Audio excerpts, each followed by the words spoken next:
Good evening, ladies and gentlemen. My name is King of Thy Hill. I will be your host tonight, and tonight is more story time. We'll be reading more of H.P. Lovecraft's Great Tales of Horror, specifically The Lurking Fear, Chapter 3 this time. So, let me reread the start. The Lurking Fear. Like Herbert West, Reanimator, this story was commissioned by George Julian Hutain for Homebrew, where it was serialized from January to April 1923. Lovecraft wrote it in November 1922 and prevailed upon Hutain to have his new friend, Clark Ashton Smith, illustrate it. Although obliged to add a punch at the end of each segment, Lovecraft has managed to write a more unified tale than Herbert West. The setting in the Catskills echoes that of Beyond the Wall of Sleep, while its theme of hereditary degeneration recalls facts concerning the late Arthur Jermyn and his family, and anticipates the rats in the walls. So, this is Chapter 3, What the Red Glare Meant. Okay. Interesting title. And to catch you back up to speed on what just happened, here's the last sentences of the previous chapter. For Arthur Munro was dead, and on what remained of his chewed and gouged head there was no longer a face. So, if you remember last time, basically they were gonna investigate the monster, and then a storm came, and so they hid inside a house, and a lightning bolt struck a tree, and the guy was like, hey, I wonder what's outside. And then he got his face chewed off, and nobody noticed. So, you know. So, Chapter 3, What the Red Glare Meant. On the tempest-racked night of November 8th, 1921, with a lantern which cast charnel shadows, I stood digging, alone and idiotically, in the grave of Jan Martens. I had begun to dig in the afternoon, because a thunderstorm was brewing, and now that it was dark and the storm had burst above the maniacally thick foliage, I was glad. I believed that my mind was partly unhinged by the events since August 5th, the demon shadow in the mansion, the general strain of disappointment, and the thing that occurred at the hamlet in an October storm. After that thing, I had dug a grave for one whose death I could not understand. I knew the others could not understand either, so let them think Arthur Munro had wandered away. They searched, but found nothing. The squatters might have understood, but I dared not frighten them more. I myself seemed strangely callous. That shock at the mansion had done something to my brain, and I could think only of the quest for a horror now grown to cataclysmic stature in my imagination, a quest which the fate of Arthur Munro made me vow to keep silent and solitary. So he's feeling very alone because, turns out having one of your friends die will do that to you. Who knew? So, anyway. The scene of my excavations would alone have been enough to unnerve any ordinary man. Baleful primal trees of unholy size, age, and grotesqueness leered above me like the pillars of some hellish druidic temple, muffling the thunder, hushing the clawing wind, and emitting but little rain. Beyond the scarred trunks in the background, illuminated by faint flashes of filtered lightning, rose the damp, ivied stones of the deserted mansion, while somewhat nearer was the abandoned Dutch garden, whose walks and beds were polluted by a white, fungus, fetid, overnourished vegetation that never saw full daylight. And nearest of all was the graveyard, where deformed trees tossed insane branches as their roots displaced unhallowed slabs and sucked the venom from what lay below. Now and then, beneath the brown pall of leaves that rotted into fester in the antediluvian forest darkness, I could trace sinister outlines of some of those low mounds which characterize the lightning-pierced region. History had led me to this archaic grave. History, indeed, was all I had after everything else, and after everything else ended in mocking Satanism. I now believe that the Lurking Fear was no material thing, but a wolf-fanged ghost that rode the midnight lightning. And I believe, because of the massive local tradition I had unearthed in my search with Arthur Munro, that the ghost was of Jan Martens, who died in 1762. That is why I was digging idiotically in his grave. The Martens mansion was built in 1670 by Gerrit Martens, a wealthy New Amsterdam merchant who disliked the changing order under British rule, and had constructed this magnificent domicile as a remote woodland summit, whose untrodden solitude and unusual scenery pleased him. It was the substantial disappointment encountered in the site, was that which concerned the prevalence of violent thunderstorms in the sun. When selecting the hill and building his mansion, Mynheer Martens had laid these frequent natural outbursts some peculiarity of the year, but in the time he perceived that the locality was especially liable to such phenomena.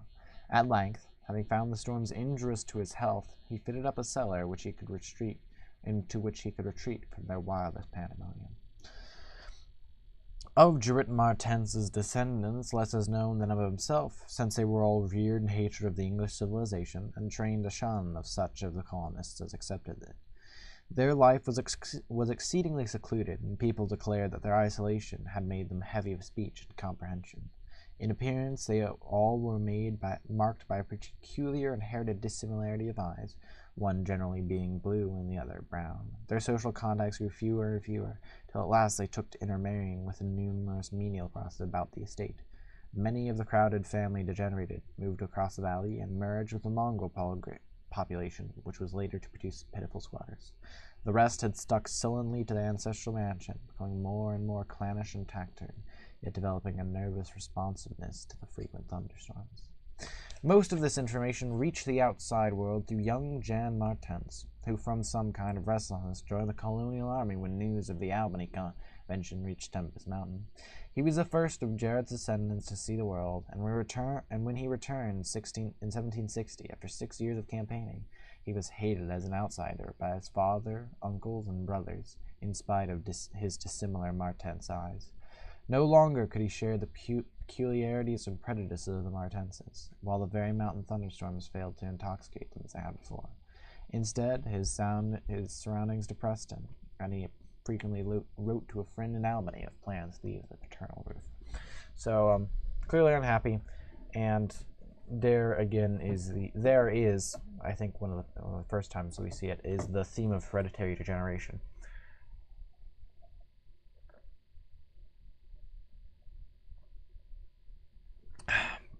Sorry, I really need to get a drink of water. Which, as mentioned by an author, a literary critic, much better than me, is one of the major themes of this story. So, hereditary degeneration, the weird eyes that they have, that sort of thing. It's all in there. So, let's continue. In the spring of 1763, Jonathan Gifford, the Albany friend of Jan Martens, became worried by his correspondent's silence, especially in view of the conditions and quarrels at the Martens mansion. Determined to visit Jan in person, he went into the mountains on horseback. His diary states that he reached Tempest Mountain on September 20th, finding the mansion in great decrepitude. The sullen, odd-eyed Martenses, whose unclean animal aspect shocked him, told him in broken gutturals that Jan was dead. That he had, they insisted, been struck by lightning the autumn before, and now lay buried behind the neglected, sunken gardens. They showed the visitor the grave, barren and devoid of markers. Something in the Martenses' manner gave Gifford the feeling of repulsion and suspicion, and a week later he returned with a spade and mattock to explore the sepulchral spot. He found what he expected, a skull crushed cruelly as if by savage blows. So returning to Albany, he openly charged the Martenses with the murder of their kinsman. Legal evidence was lacking, but the story spread rapidly round the countryside, and from that time the Martenses were ostracized by the world. No one would deal with them, and their distant manor was shunned as an accursed place. Somehow they managed to live on independently by the products of their estate, for occasional lights glimpsed from faraway hills attested their continued presence. These lights were seen as late as 1810, but toward the last they became very infrequent. Meanwhile, there grew up about the mansion and the mountain a body of diabolic legendry. The place was avoided with double assiduousness, and invested with every whispered myth tradition could supply. It remained unvisited till 1816, when the continued absence of lights was noticed by the squatters. At that time, a party made investigations, finding the house deserted and partly in ruins. There were no skeletons about, so that departure rather than death was inferred. The clan seemed to have left several years before, and improvised penthouses showed how numerous it had grown prior to its migration. Its cultural level had fallen very low, as proved by decaying furniture and scattered silverware, which must have been long abandoned when its owners left. But though the dreaded Martenses were gone, the fear of the haunted house continued, and grew very acute when new and strange stories arose among the mountain decadents. There it stood, deserted, feared, and linked with the vengeful ghost of Jan Martens. There it still stood on the night I dug in Jan Martens's grave. I have described my protracted digging as idiotic, and such indeed was an object of method. The coffin of Jan Martens had soon been unearthed, and now held only dust and nitro. But in my fury to exhume his ghost, I delved irrationally and clumsily down beneath where he had laid. God knows what I expected to find. I only felt that I was digging in the grave of a man who stalked by night. It is impossible to say what monstrous depth I had attained when my spade, and soon my feet, broke through the ground beneath. The event, under the circumstances, was tremendous, for in the existence of subterranean space here, my mad theories had a terrible confirmation. My slight fall had extinguished the lantern, but I produced an electric pocket lamp and viewed the small horizontal tunnel which led away indefinitely in both directions. It was amply large enough for a man to wriggle through, and though no sane person would try it at that time, I forgot danger, reason, and cleanliness in my single-minded fear to unearth the lurking fear. Choosing the direction toward the house, I scrambled recklessly into the narrow burrow, squirming ahead blindly and rapidly, and flashing but seldom the lamp I kept before me. What language can describe the spectral man lost in infinitely abysmal earth, pawing, twisting, wheezing, scrambling madly through sunken convolutions of immemorial blackness, without an idea of time, safety, direction, or definite object? There is something hideous in it, but that is what I did. I did for so long that life faded to a far memory, and I became one with the moles and grubs of nighted depths. Indeed, it was only by accident that after interminable writhings I jarred my forgotten electric lamp alight, so that it shone eerily along the burrow of cake loam that stretched and curved ahead. I had been scrambling in this way for some time, so that my battery had burned very low, and when the passage suddenly inclined sharply upward, altering my mode of progress. As I raised my glance, it was without preparation that I saw glistening in the distance two demonic reflections of my expiring lamp, two reflections glowing with baneful and unmistakable effluence, and provoking maddeningly nebulous memories.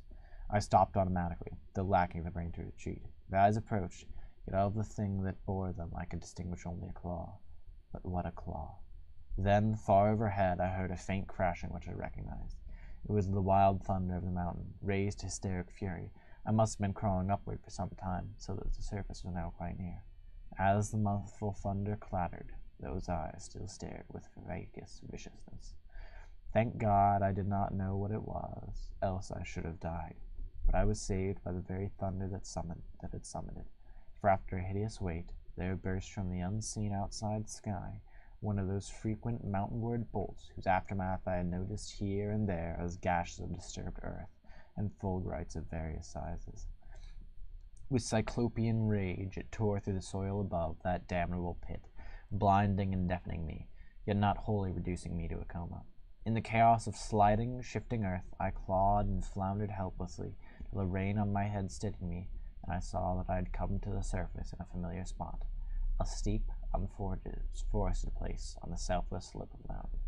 Recurrent sheet lightnings illumined the tumbled ground and remains of a curious low hummock which stretched down from the wooded higher slope, but there was nothing in the chaos to show my place of egress from the lethal catacomb.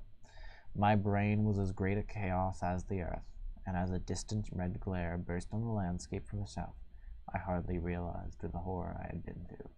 But when 2 days later the squires told me what the red glare meant, I felt more horror than that which the mole, the burrow, and the claw and eyes had given. More horror because of the overwhelming implications. In a hamlet 20 miles away, an orgy of fear had followed the bolt which brought me above ground, and a nameless thing had dropped from an overhanging tree into a weak-roofed cabin.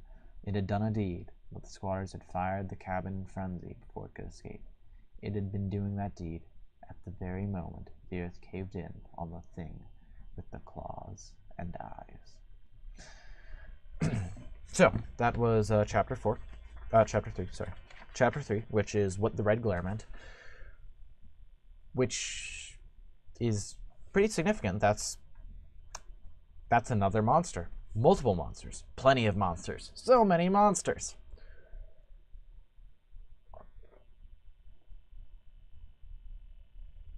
Oh. Okay, here's my theory right now. Having not read the last part of this, but the initial part talks about hereditary degeneration. So it's possible that instead of the Martenses leaving, the Martenses turned into soul-eating people. You know, normal stuff. Normal stuff. But it's possible that the Martenses aren't gone, they're the monsters. Which might lead up to chapter 4, which is called The Horror in the Eyes.